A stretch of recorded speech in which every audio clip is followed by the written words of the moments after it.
महाराष्ट्र शासनाच्या वतीने 17 सप्टेंबर 2025 पासून सुरू करण्यात आलेल्या मुख्यमंत्री समृद्ध पंचायत राज अभियानाला नांदगाव खंडेश्वर तालुक्यात जोरदार प्रतिसाद मिळत आहे। तालुक्यातील 68 ग्रामपंचायतीपैकी 6 ग्रामपंचायतींनी सध्या अभियानात आघाडी घेतली असून 8 ग्रामपंचायतींची प्रगती समाधानकारक आहे। गावांचा सर्वांगीण विकास आणि सुशासन सामान्य जनतेपर्यंत पोहोचवणे हा या अभियानाचा मुख्य उद्देश आहे। राज्य, विभाग, जिल्हा आणि तालुका स्तरावर उत्कृष्ट काम करणाऱ्या ग्रामपंचायतींना कोट्यवधी रुपयांची बक्षिसे दिली जाणार आहेत। यात राज्य स्तरावर प्रथम येणाऱ्या ग्रामपंचायतीला 5 कोटी रुपयांचे पारितोषिक मिळणार आहे। हे अभियान आता 31 मार्च 2026 पर्यंत राबवण्यात येणार आहे।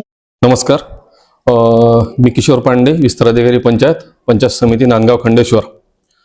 संपूर्ण महाराष्ट्रामध्ये मुख्यमंत्री समृद्ध पंचायत राज अभियान या नावाने एक अभियान सुरू झालेलं आहे। 17 सप्टेंबर 2025 ते 31 डिसेंबर पर्यंत या अभियानाचा कालावधी होता, परंतु शासनाने काही कारणास्तव या अभियानाचा कालावधी वाढवून आता 31 मार्च 2026 पर्यंत केलेला आहे। आता हे अभियान 31 मार्च 2026 पर्यंत संपूर्ण महाराष्ट्रभर सुरू राहणार आहे। अत्यंत चांगलं आणि गाव पातळीवरील लोकांचं जीवनमान उंचावणारं असं हे अभियान आहे। या अभियानामध्ये संपूर्ण महाराष्ट्रासह आपल्या नांदगाव खंडेश्वर तालुक्यामधल्या एकूण 68 ग्रामपंचायती यांनी सहभाग घेतलेला आहे। या अभियानामध्ये एकूण 8 घटकावर आपल्याला काम करायचं आहे आणि एकूण 100 मार्क आहे। त्यामध्ये महत्त्वाचे 8 घटक असे आहे की पहिला आहे सुशासनयुक्त पंचायत। गाव पातळीवरील ज्या शासकीय संस्था आहे त्या सक्षम करणे, त्याच्यामध्ये याला 16 गुण आहे। दुसरा आहे जलयुक्त गाव, जलयुक्त आणि स्वच्छ गाव, यामध्ये 10 गुण आहे। तिसरा आहे गाव पातळीवरील संस्था सक्षमीकरण। चौथा आहे उपजीविका आणि सामाजिक विकास, यामध्ये 23 गुण आहे। लोकनिर्माण आणि लोकसहभाग आणि गाव पातळीवर लोक चळवळ निर्माण करणे आणि नाविन्यपूर्ण उपक्रम, याला एकूण 10 गुण आहे। असं 100 मार्काचा हा पेपर आहे आणि या पेपरमध्ये प्रत्येक ग्रामपंचायतीला पात्र ठराय त्या दृष्टीनं पूर्ण पंचायत समितीचं प्लॅनिंग झालेलं आहे। गटासाठी आम्ही संपर्क अधिकारी यांची नेमणूक केलेली आहे। सर्व सरपंच, ग्रामसेवक यांची तालुका स्तरावर एक कार्यशाळा घेऊन या अभियानाचा शुभारंभ करण्यात आलेला आहे। पंचायत समिती लेवलवर वॉर रूम आम्ही तयार केलेली आहे। या वॉर रूम मध्ये जे काही उपक्रम रोज होतात याचं इथं प्रदर्शन केलेलं जातं, त्याचा फोटो या ठिकाणी लावले जातात। जिल्हा पातळीवर आम्ही जे काही व्हिडिओ किंवा फोटो ग्रामपंचायतद्वारे कार्यक्रम राबवतात ते आम्ही त्या ठिकाणी पाठवतो। प्रत्येक ग्रामपंचायतमध्ये कार्यक्रम चालू आहे। वनराई बंधारा बांधणे, दर आठवड्याला स्वच्छता अभियान राबवणे, विविध प्रशिक्षण घेणे। मधातच याच अभियानाच्या माध्यमातून कर वसुलीचा शासन निर्णय आला। ज्या थकीत लोकांना 50% कर वसुली द्यायची होती तो ग्रामसभेद्वारे निर्णय घ्यायचा होता आणि आपल्या 68 ग्रामपंचायतीपैकी 67 ग्रामपंचायतींनी यामध्ये भाग घेतला आणि खूप मोठ्या प्रमाणावर थकीत वसुली आपली या ठिकाणी झालेली आहे। वसुली झाल्यामुळे संस्था ह्या सक्षम झालेल्या आहे। ग्रामपंचायतीकडे पैसा आल्याने या अभियानात आणखी प्रत्येक ग्रामपंचायत हिरिरीने भाग घेत आहे। प्रामुख्याने 7 ते 8 ग्रामपंचायती आपल्या इथं लीड मध्ये जात आहे। यामध्ये तालुक्यावर पहिलं बक्षीस आहे, त्याच्यानंतर तालुक्यातून ज्या ग्रामपंचायती येणार त्यांना जिल्ह्यावर बक्षीस आहे, जिल्ह्यावरून ज्या ग्रामपंचायती येणार त्या विभागाला कॉम्पिटिशन करणार आणि विभागाची जी ग्रामपंचायत येणार ती राज्याला कॉम्पिटिशन करणार।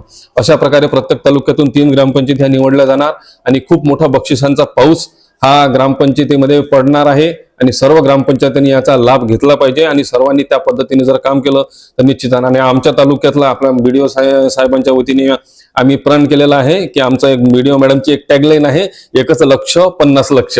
कमीत कमी 50 लक्ष रुपयाचं बक्षीस आपल्या नांदगाव खंडेश्वर तालुक्यामध्ये येईल असा आमचा सर्वांचा विश्वास आहे। धन्यवाद।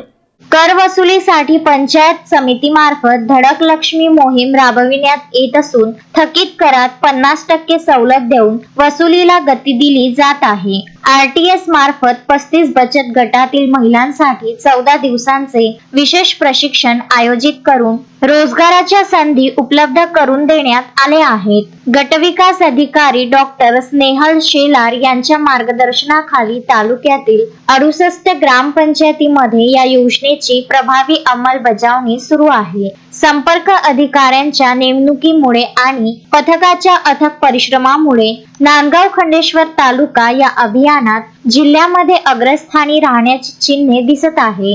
मॅडम, आपण महिला अधिकारी आहात, व्हिडिओ गटविकास अधिकारी आहात।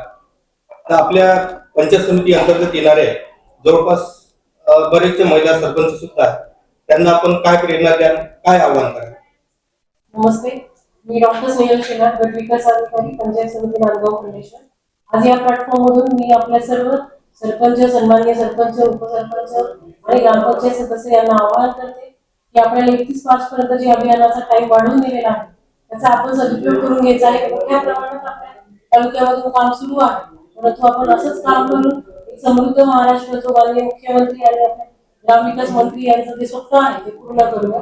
त्याचप्रमाणे जे आपल्या महिला सरपंच आहेत, माझ्या मोठ्या प्रमाणामध्ये आपलं आरक्षण नसलेल्या ग्रामपंचायतीत देखील महिला सरपंच आहेत, त्या सर्व सरपंच ताईंना माझं असं इथून एक आवाहन आहे की हे एक आपल्या घरची स्वतःची असा अभियान समजून आपण सर्व यामध्ये सहभागी होऊया। एक मोठ्या प्रमाणात क्रांती करण्याचा प्लॅटफॉर्म आपल्याला मिळालेला आहे आणि आपण सर्व यामध्ये सहभागी होऊया आणि आपल्या गावाला पण कमीत कमी 50 लाखाचं बक्षीस कसं मिळेल, 5 कोटी पर्यंतचं पहिलं राज्याचा पुरस्कार आहे। कमीत कमी 50 लक्ष ते 5 कोटी पर्यंतचा पुरस्कार आपल्याला आपल्या नांदगाव खंडेश्वर मधल्या ग्रामपंचायतींना आणायचा आहे। तर आपण सर्व मोठ्या पद्धतीने याच्यामध्ये काम करत आहात, आपल्याला सर्वांना शुभेच्छा आहेत, आपले अभिनंदन आहे। परंतु उरलेला कालावधी जो आहे 2 महिन्याचा, त्यासाठी आपण देखील उरलेला मोठ्या प्रमाणामध्ये याच्यात काम करूया आणि एक समृद्ध महाराष्ट्र स्वप्न आपण पाहिलेलं आहे ते आपण घडवूया।